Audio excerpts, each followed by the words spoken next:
नमस्कार। आज हम एक बहुत ही दिलचस्प सफर पर निकलने वाले हैं। भारतीय संविधान के बिल्कुल शुरुआती पहले 51 आर्टिकल्स का सफर। इसे सिर्फ कानून की बातें मत समझिए, ये असल में एक देश को बनाने की कहानी है, वो ब्लूप्रिंट जिसने भारत की नींव रखी। तो सवाल यही उठता है कि आखिर ये नींव रखी कैसे गई।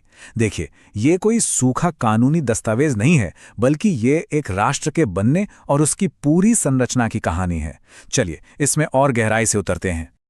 तो हमारी इस यात्रा का रोड मैप कुछ ऐसा रहेगा।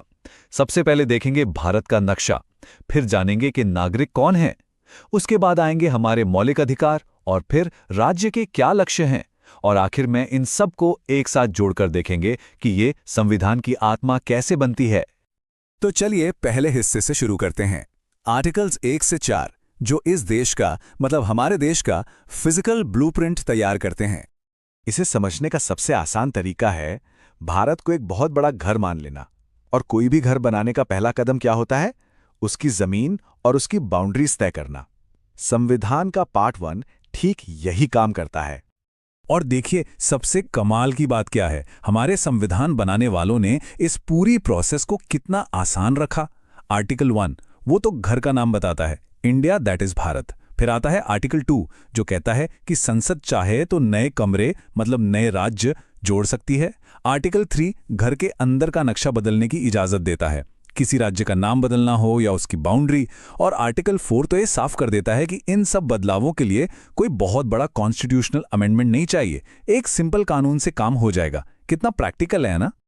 ठीक है, तो घर का नक्शा तो तैयार हो गया। अब अगला सवाल क्या होगा? यही कि भाई इस घर में रहेगा कौन।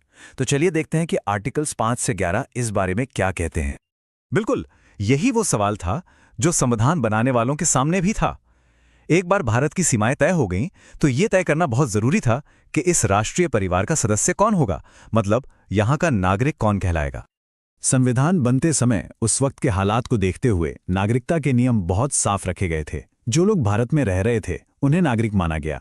जो बंटवारे के बाद पाकिस्तान से आए या जो पाकिस्तान जाकर वापस आ गए उनके लिए भी नियम थे। यहां तक कि विदेश में रह रहे भारतीय मूल के लोगों का भी ध्यान रखा गया।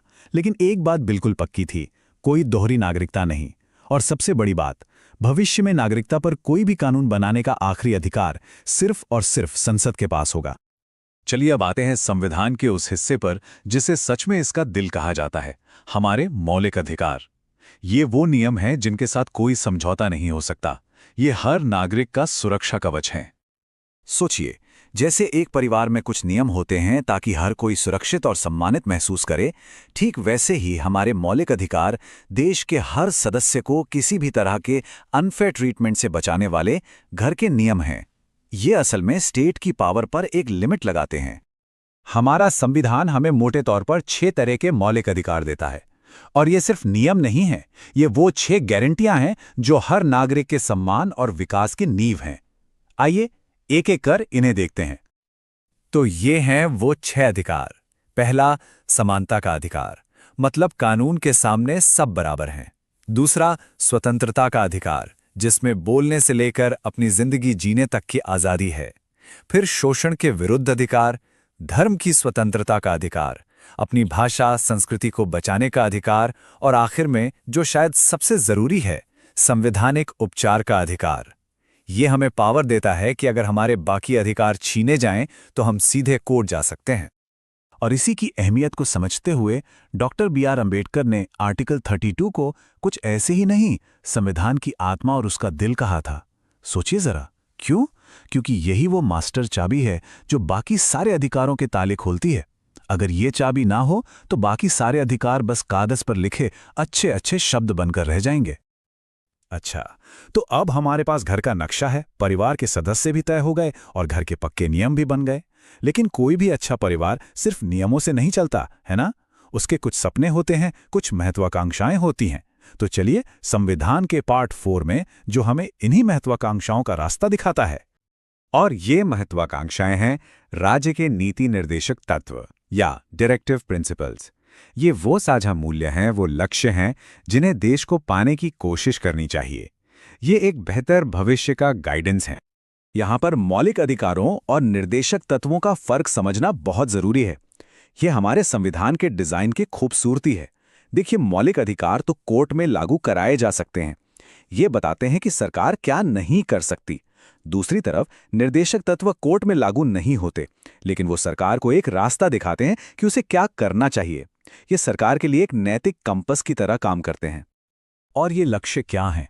ये एक प्रगतिशील देश का सपना दिखाते हैं, जहां सामाजिक आर्थिक न्याय हो, जहां समान काम के लिए समान वेतन मिले, जहां पर्यावरण की रक्षा हो और भारत दुनिया में शांति को बढ़ावा दे।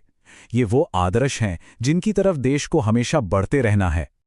तो इस तरह हमने अपने राष्ट्र के ब्लूप्रिंट के सारे जरूरी टुकड़ों को एक एक करके देख लिया है और अब हमारे सामने एक पूरी तस्वीर साफ हो रही है। अगर संक्षेप में कहें तो इन्हीं पहले 51 आर्टिकल्स में हमारे संविधान की असली आत्मा बसती है।